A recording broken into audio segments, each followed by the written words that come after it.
You all know where the restrooms are, but we're going to ask Dr. O'Toole to come forward. It'd be a pleasure for me to introduce Dr. O'Toole. I've known her for quite some time. Their areas of interest and expertise are pretty well documented, broad range from biodefense to cybersecurity. So, Dr. O'Toole, great to see you again, and thank you for joining us this afternoon. Thank you, Governor. Is that on?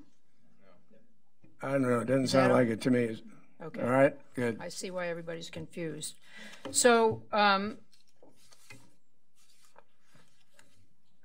I prepared some remarks which became overtaken by events around 10:30 this morning. So I'm going to try and sketch a few thoughts, some of which emanate from the previous discussion.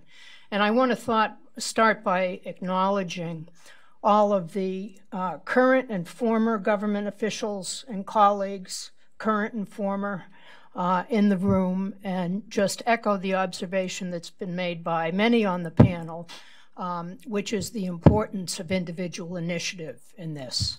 A lot of people in this room have been heroes, mostly unsung, and that can't stop. I would also note that most of us are closer to the end of our career than the beginning.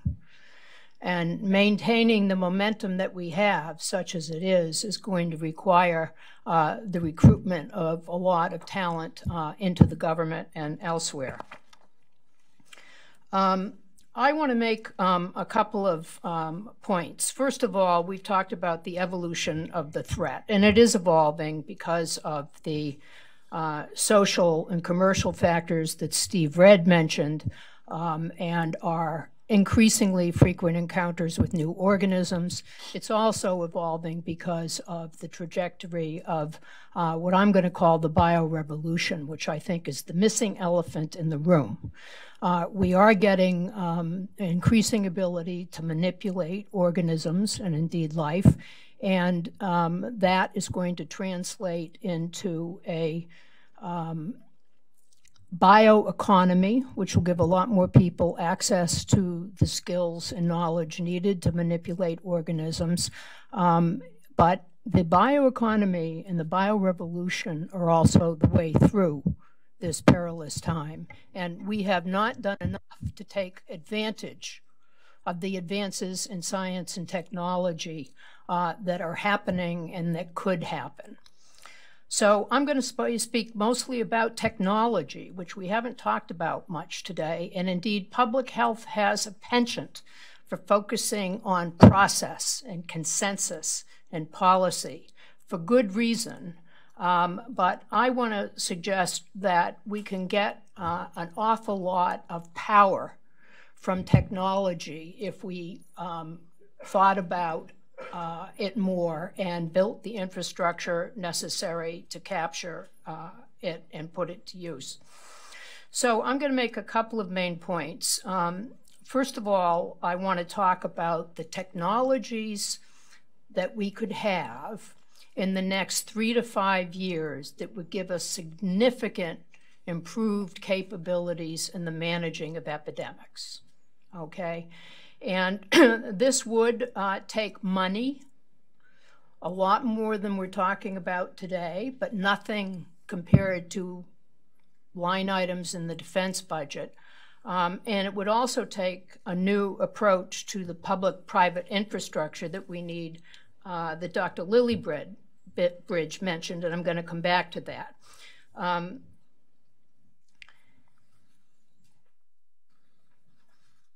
To frame the conversation, let's just imagine we're in an epidemic.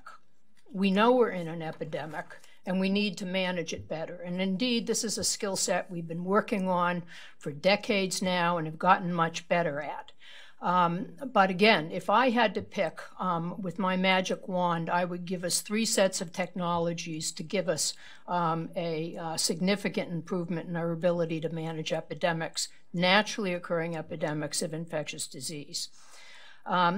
First, we, meaning everybody who is involved in epidemic response, including academics as well as public health officials and politicians, need to do a much better job collecting and using information to guide decision-making and response actions. There are lots of technologies already in use in the commercial sector that could aid us in this endeavor and help enable real-time data collection, improve the speed and quality of data cleaning, and provide useful analytic tools to better manage the epidemic. Better data collection and use would get us more accurate and useful situational awareness, inform better decisions, and enable learning. A key task is to build an information supply chain, as my colleague, Dr. Dylan George has called it, that reliably and efficiently collects, curates, and flows key data, not all data, key data, to decision makers in close to real time.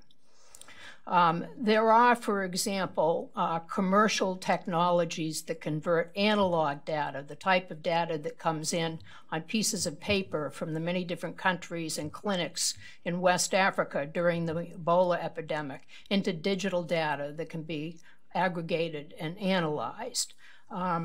There are many more that I could mention, but traditional public health practice, which is all about data, but mostly retrospective data, has not incorporated these technologies, largely because of money and our failure to recruit the kind of data scientists we need into government, which, believe me, is no easy task. A senior government official who was very important during the Ebola outbreak told us that the data were essentially useless because they were incomplete, they lagged for days or weeks, and they weren't trusted. We have got to, and we can, change that. One of the biggest problems in building a robust information supply chain during epidemics is cultural. How can we institutionalize the imperative to share data during an outbreak? The science culture is to hoard the data, to work it very carefully so that you know what you're saying can be backed up, and then publish it in a prestigious journal, usually months after the event. That has to change. We have to figure out a way of rewarding the sharing in data. And in fact, this is a broad and compelling need across not just the public health, but the biomed community. We were talking to a senior pharma official very involved with innovation recently, and he said if he had one wish, it would be to open all the data that NIH has, failed experiments as well as successful, so that everybody could get at it. So this open data problem is going to beset us and be a big issue in public health and biomed in the years to come. And we can take a lot of lessons from physics in that regard.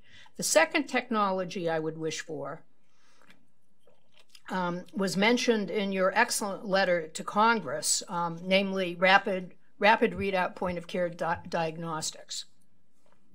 Diagnostics are absolutely critical to managing epidemics because without them, you really don't know where you are, where the epidemic is going, what's working, what isn't working. And if you don't have countermeasures, it is very difficult to figure out how to institute the so-called non-pharmaceutical interventions without knowing who's really sick and who isn't, particularly at the beginning of an epidemic, when the clinical signs are not clearly known and you're trying to figure out how big a problem you have and where to assign resources. There's lots of diagnostic technology out there and more coming. CRISPR, for example, opens up the possibility of having on-demand diagnostics at point of care for pennies. The reason we don't have diagnostics, and this is a problem that plagues medicine, clinical medicine, as well as public health and epidemic management, is a market failure. It costs almost as much to create a new diagnostic and get it to through the regulatory regime as it does a therapeutic, but the return on investment is much less. And there are also very significant business hurdles. To get compensation for a diagnostic takes years because you have to go through one insurance company after another. And so people in the biotech industry have just pulled out of the diagnostics business, and this isn't going to get fixed without intervention by government. And probably it isn't going to come just from BARDA and from CDC. FDA needs to get involved, and the Congress needs to get involved. And the third technology focus for the near term that I would urge is vaccines. We are not being sufficiently ambitious. And I say this knowing that Rick Bright, the very able director of BARDA, is behind me, as well as Dr. Red. Okay, it's not that they wouldn't be sufficiently ambitious, but we have got to fund the capacity to design and rapidly manufacture vaccines on demand and at scale. That should be our goal, not yet another vaccine for another virus that pops up. This is the only way we're going to get ahead of these threats, whether they're natural threats or deliberate threats. And goodness help us if we actually confront an engineered threat. We need to be able to make vaccines. They are more important in managing epidemics than therapeutics, and I think the private sector will step in and address therapeutics when the need arises, but they are much more complicated and expensive to make than vaccines. We have new technologies. You heard mention of new kinds of vaccine technologies from the previous speakers, and I'm not going to go into details, so I'd be happy to.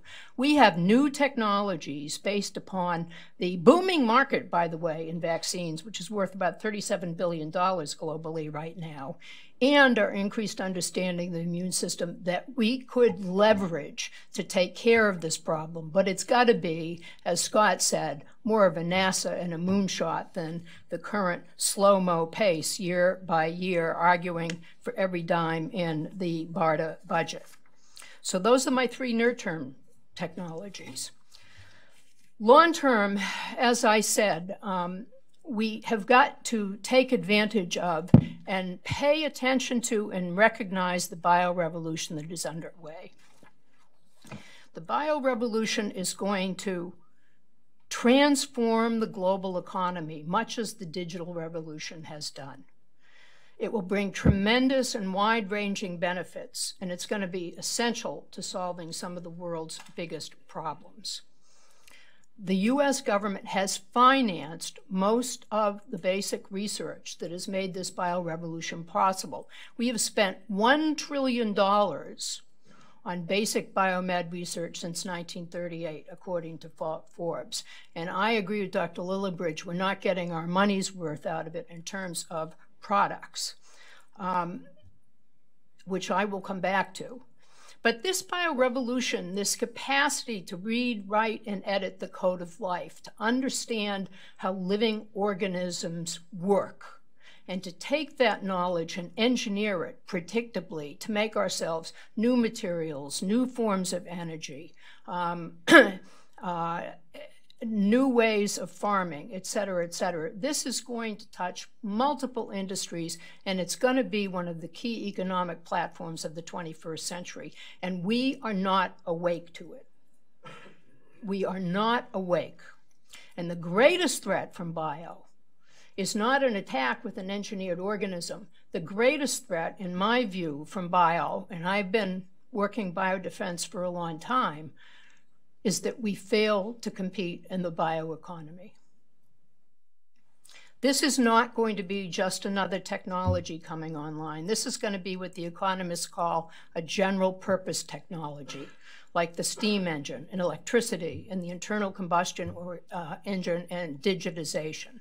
And we have got to recognize that we're going to have to build a new infrastructure to support and encourage the translation of the basic bio, which we have been so instrumental in creating, into useful products. This is going to require a new set of institutions and new forms of organization and new relationships between the government and universities and the private sector. And the private sector in bio is quite diverse. It includes big pharma, who have their own problems struggling to innovate in a cost-effective way.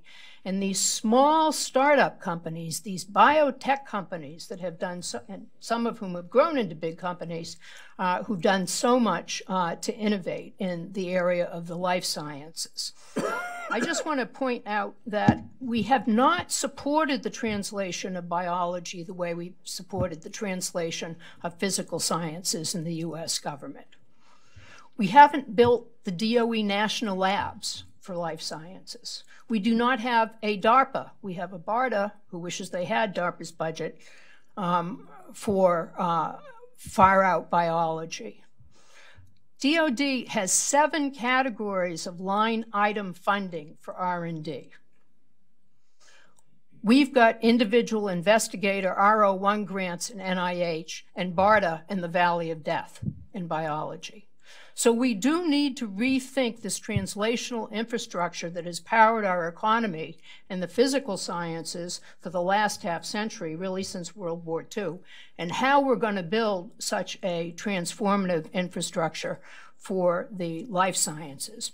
And I'll end by saying that other countries recognize the economic engine, which is biology and biotech.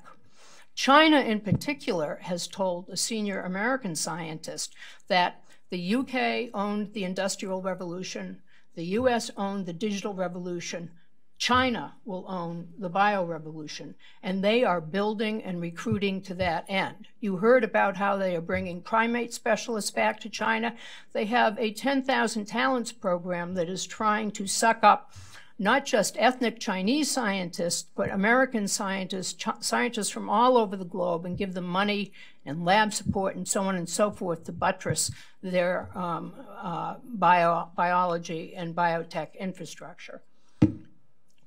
They are systematically building the institutions they need to do what's called synthetic biology, and they are engaging their private sector in a way that's unique to the Chinese, so that you can't really tell the dividing line between their companies, their private companies, and the government. But they are moving strategically, very determinedly, and with purpose, and they're going to win.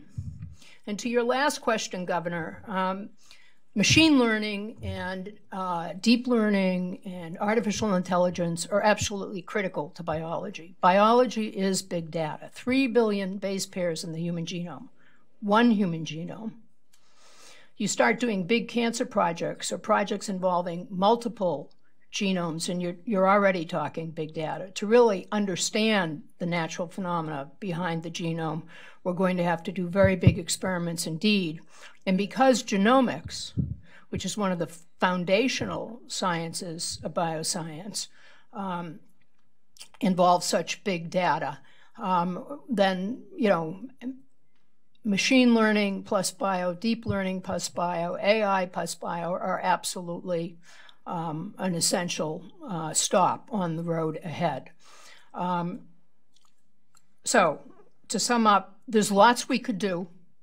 It's going to come, the answers are going to come from the goodwill and earnest efforts of people working collaboratively, certainly, from our public health organizations who do so much with so little, but we are ignoring technology too much. We are failing to incorporate the capabilities that are already out there and to build new ones. And most importantly, we are not poisoning the country to take advantage of this revolution that is already upon us. Thank you, Doctor. Thank you very, very much. I'll change the order. My colleagues to my right, any questions? Yes. Yeah. Thank you. Tom. Please. I have 5 questions. Great. And I think we're like-minded, so really these are just to prompt you to say more. So I won't have to talk about them instead. But I'll just list them out, and maybe you can remember them. I'll remind you if you don't.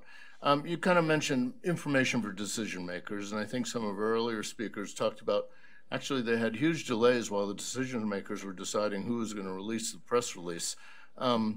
So I'd like you to clarify what the decision makers mean to you. Is that, you know, the local person, the clinician, does it have to be Washington, D.C., is the White House, something like that? Because I think that tends to confuse people when we just throw out that term. So I'd love you to elaborate on that. The next is about big data and open data. And you might be familiar with the Global Virome Project. There's talk about identifying 700,000 viruses of mammals as a big initiative.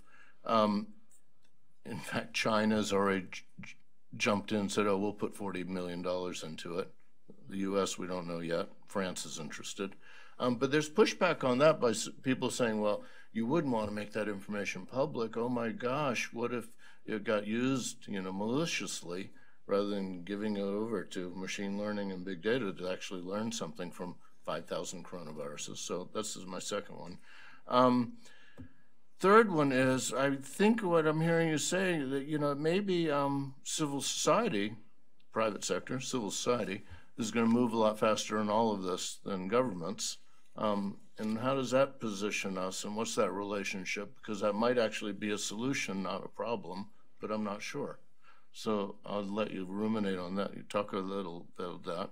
I get a lot of pushback on predicting and preventing outbreaks, like it's just not doable.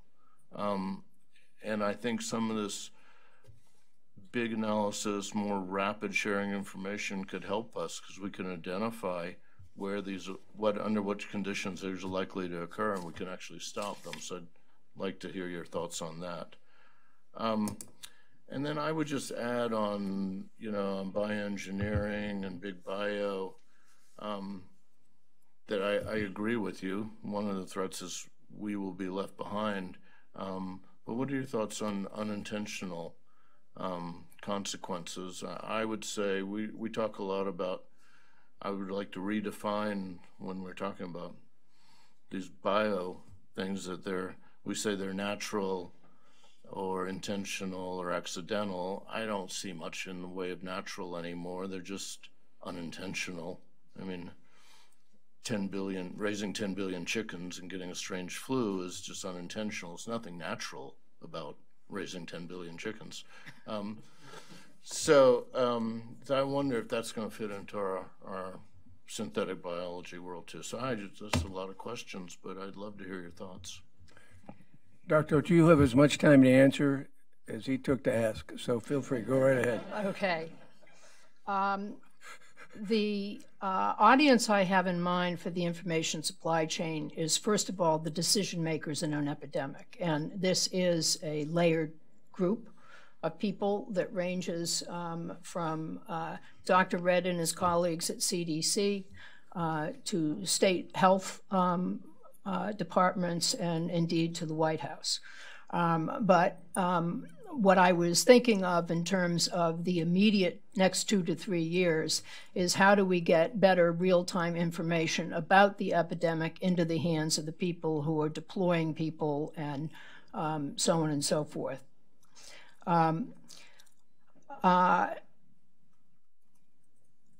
The whole question of, oh, we can't let that out, that's too secret, or that's too dangerous, just beleaguers us constantly in all sorts of situations. And I think I think one of the issues in biology about talking about dangerous pathogens is that we're still in shock at the notion that we could make bad pathogens on purpose or by accident, as opposed to having God, visit them upon us.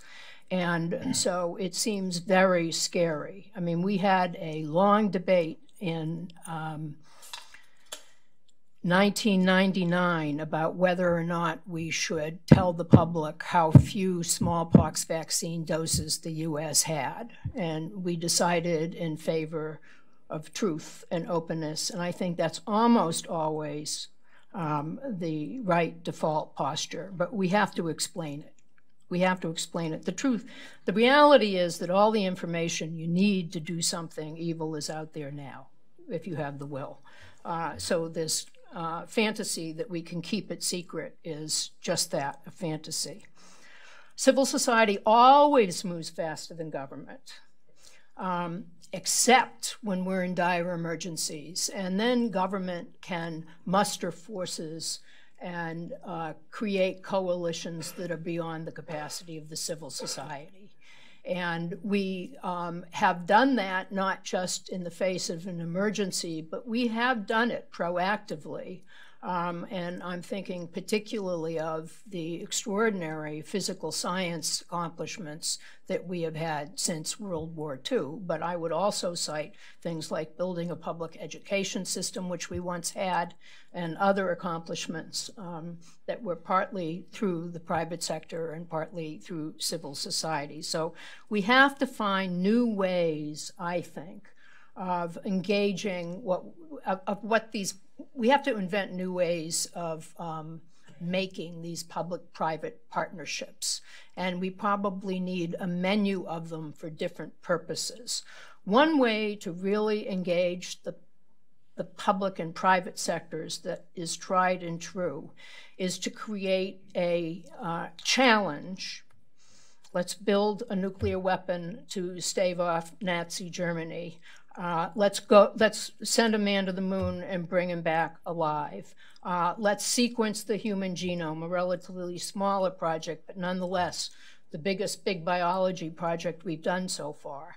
And that is the way I would frame the vaccine challenge. Let's figure out how to make a vaccine at speed against anything and manufacture and distribute it to the world. That's a good challenge. And we have the technology to do that, I believe, or could get it in a reasonable amount of time. And I would think that that's a challenge that would excite young people, that would engage people in pharma and biotech, because it's got a lot of moving parts, and they would learn a lot from it, and would probably involve the necessity of a deep dive into immunology and how the human immune system works, which would have a lot of benefits beyond infectious disease. Let's see. I can't read 4. What was 4? Predicting versus... Predicting, forecasting, okay.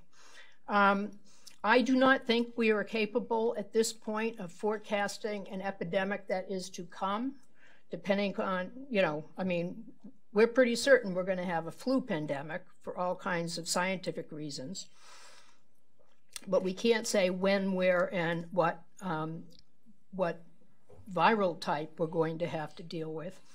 I do think if we had an information supply chain that worked with reasonably limited flows of information of the right kind, we could get a lot better about predicting what is likely to happen with this epidemic, where should we deploy resources, how bad is it going to get, okay, and is what we're doing working? So forecasting, I think, to inform decisions is well within reach. We need to get better at our models. The models do get better. They did get better over the course of the Ebola outbreak in West Africa, for example, as more data came in. But the key is to have a way of collecting and curating data and then opening it all to everybody so folks can work on it and we get a very rapid sense of what's going on. And about the 10 billion chickens,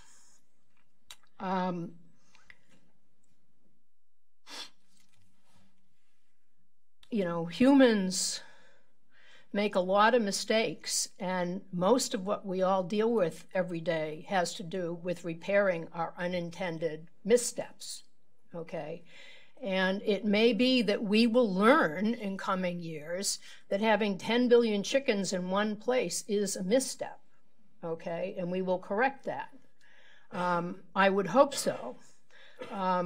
We didn't mean to awaken Ebola in the jungles of Africa, but we are going to be encountering more and more unfamiliar microbes in the coming years, inevitably because of population pressures in our travel and trade patterns. So we need to get good at managing these unintentional crises, better than we are now. So thank you very much for just such a thought-provoking and compelling talk.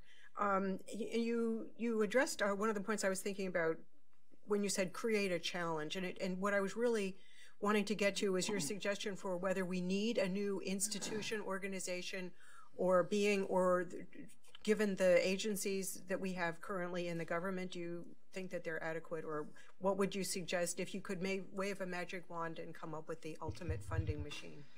So the agencies that we now have are not adequate in terms of scope, reach, funding, talent. We need to rethink how we recruit people to government. The current process is totally broken. I have been in new federal agencies, such as DHS, and DOE at the time was a fairly new agency. I wouldn't want to do that again if I could avoid it. I think it's very difficult to create whole cloth new agencies in our federal process, but I would endorse the panel's sense that there has to be somebody in charge, and there has to be somebody with sufficient authority to muster the kind of resources that we need and be able to speak authoritatively to the CEOs of multinational corporations, to be able to move NIH in certain directions, to be able to create flows of intellectual capital in the universities. So we don't have that institution now. Should it be built out of BARDA? Should it be built, you know, with some conglomeration of BARDA and NIH and the biotechs? That's going to take a lot of thinking. You know, the institution I'm in now, which is a nonprofit created by CIA, which is intended to glue together government, venture capital, and innovative startups, took 18 months to conceive and get on paper, and another several years before it was really working. We're now in our 19th year at IQT. So this isn't something we're going to whip up overnight. But I do think we need new institutional forms to ground these efforts.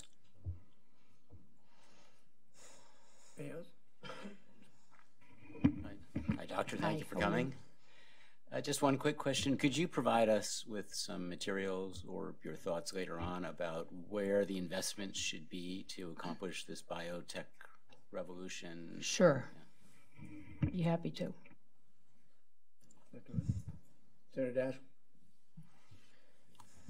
Tara, I could listen to you all afternoon. I always learn from your presentations and our conversations. I think I'd like to drill down a little bit more on a couple of things you said. One, you said that I think one of the most provocative things you said is we have failed to compete in the bioeconomy, and that we need a translational infrastructure in order to do that. But then earlier in your comment, you mentioned that we've already spent $1 trillion since 1938, and we haven't got our money's worth.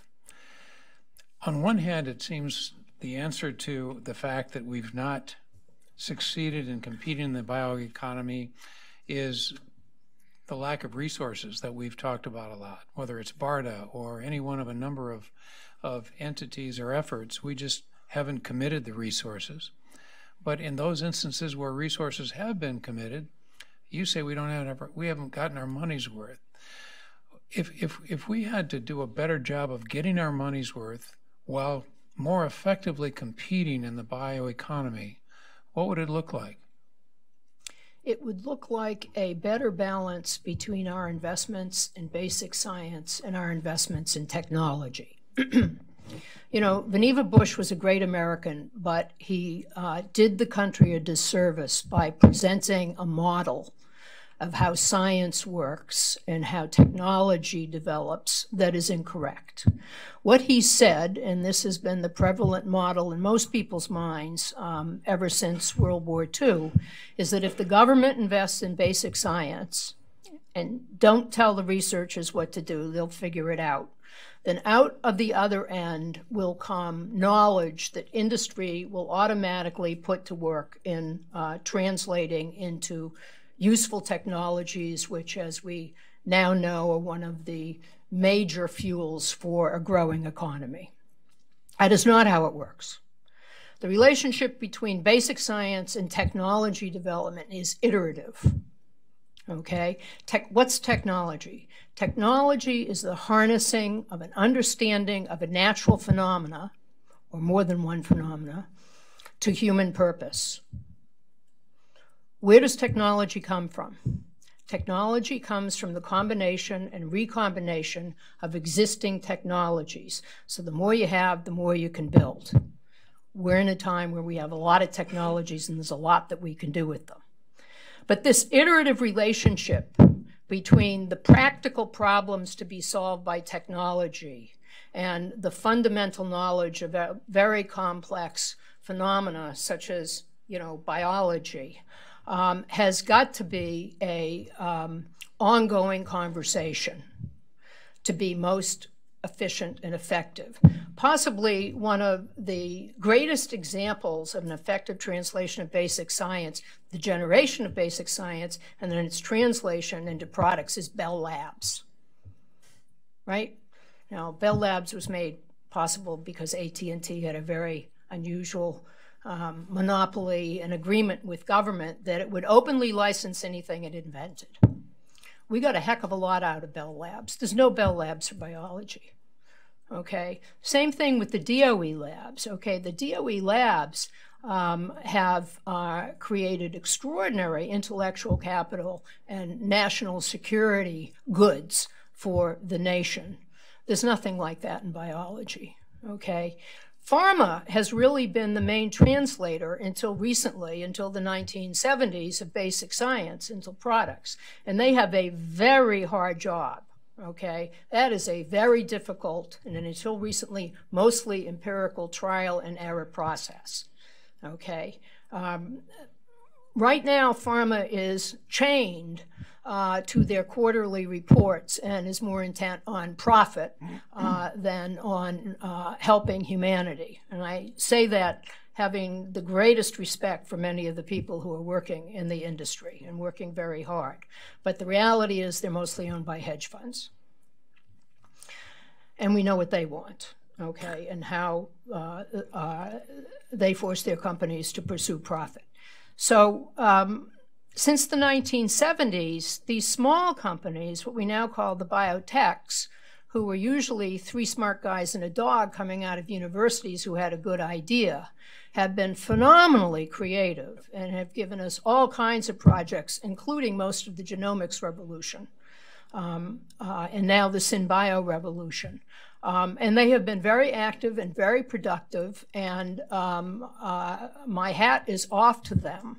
But if we really want to build an economy that has the translational power that we need to compete against China, for example. And by the way, 20 countries have strategic bio initiatives for economic purposes. This is not just China. They are just extraordinary in how serious and aggressive they have been. But if we really want to compete, then we should, and if we want to solve some of the biggest problems ahead of us, and that's a whole other conversation, then we are going to have to build a very robust translational capacity for all of the biology that we have learned and are continuing to amass. Everything? Briefly, thank you very much for your remarks. Sure. Fascinating. You had strong words about the government's, I think it was talent development or recruitment efforts, that they've been a failure. Mm-hmm. Would you expand on that? So what specifically does government do wrong in that respect? Well, first of all, it's impossible to figure out if there's a job available. Mm-hmm. Okay. The website is pathetic, an embarrassment, and useless. Okay. Secondly, anything else? I know we're time limited, so as many adjectives as you want. It's great to be out of government, actually, and be able to say these things. Secondly, the HR system has just basically collapsed. Okay, you can't hire people. If you have somebody you know you want that person in, and they're very talented and totally qualified, and they want to come in, you can't get them in. Okay, you just can't. It took me over a year to get a fellow who was a presidential appointee in DOD to move to DHS, okay? And everybody agreed it should happen. We just couldn't get it done. Getting somebody new in is very difficult. Government is the opposite of what the millennials are looking for as a workplace, okay? It is hierarchical, it is bureaucratic, it is stupid in the sense that we have laws and rules and procedures that were sensible once and no longer are, but we don't have any way of renewing our procedures that works very well, unless a secretary takes it on.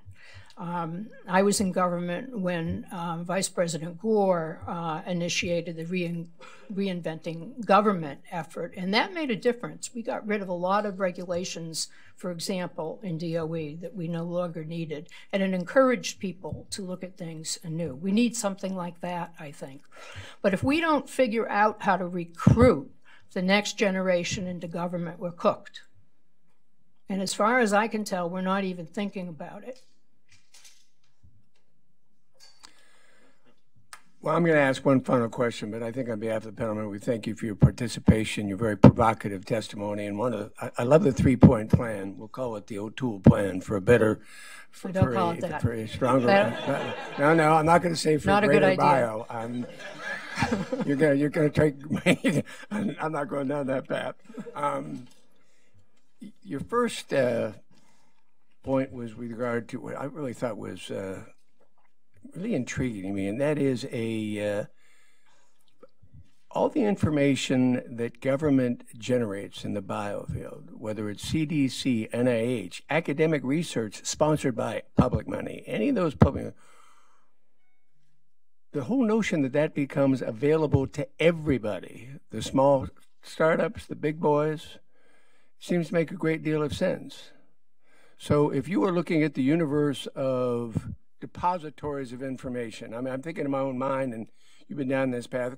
Clearly, you can get pharmacological information and the public health information, you can get diagnostic information. That's one set of information. You got all this research going on in government institutions, publicly funded. That ought to be in the public domain. Research that they're doing in the FBI, CDC, NIH, that ought to be in the public domain. Who would oversee all the collection? I mean, access is one thing, but who would oversee the collection? And what organizations would you mandate? You're getting public money. This is research that should be used in the private sector. Report in. Where would you go? Well, I think many agencies are trying to do this already. For example, FDA is very interested in how they could make their reams of clinical data available for further research in a way that protected patient confidentiality, but put all this knowledge out there for others to work on. NIH also is trying to go open source and make sure that people who get their grants put their data out for inspection. And there's a huge furor going on right now because Europe has insisted that anybody funded by European research money has to publish all their data. So this would be a very controversial move, and to do it, you would have to go step by step. But this is the age of big data, and we will move in this direction one way or another. I would do it agency by agency. I would learn from one agency how to do it in the next agency. You would have to create, I think, some kind of interagency governmental enterprise, and you would have to bring in skill sets from outside the government that we do not have now. I will say that this pharma executive with whom we spoke noted that it took his company, a very big company, 5 years to get some of their past data organized and online so that the whole company could have access to it and use it, because the companies are all stovepiped as well, sure. Right? So it is a humongous task, and would not be easy, but we should think about it. We should really examine it, and going forward, we should make that kind of a hallmark of the way we do work. The colleagues, anything else? Have you written on that at all? I mean, this is very provocative. You've done quite a bit of writing, but have you laid out? No. Okay, I'm very curious. Let me just. I mean, just treat the notion of a central repository that large companies and small companies can draw on. I'm a little adverse to an interagency group working on it because I was part of an interagency group, and they move at glacial-like speed. And you know, there's a tendency in this town to protect information because we overclassify everything. But I'm intrigued by that notion. It makes so much sense because all these small farmers, it's true, our friend Jim Greenwood is in here, who represents the industry, the small biotechs. But this is, So they got all that information out there they could add to theirs, and who knows what. I mean, this is a real theme in cancer research by that right notion. now. Question? No, just first, sorry I had to go out to a meeting, so I couldn't hear you. Secondly, thank you, because you're really one of the people who first educated me about the biodefense right when you were at DHS and when I read your stuff. And the third is I haven't seen or heard you for a while, but it's very reassuring to see that you haven't lost your straight talk, cutting edge qualities. Just in the few minutes I've been here. So thank you. I look forward to seeing you again, and I don't have anything else to say except everyone here, thank you for being here, and go in peace.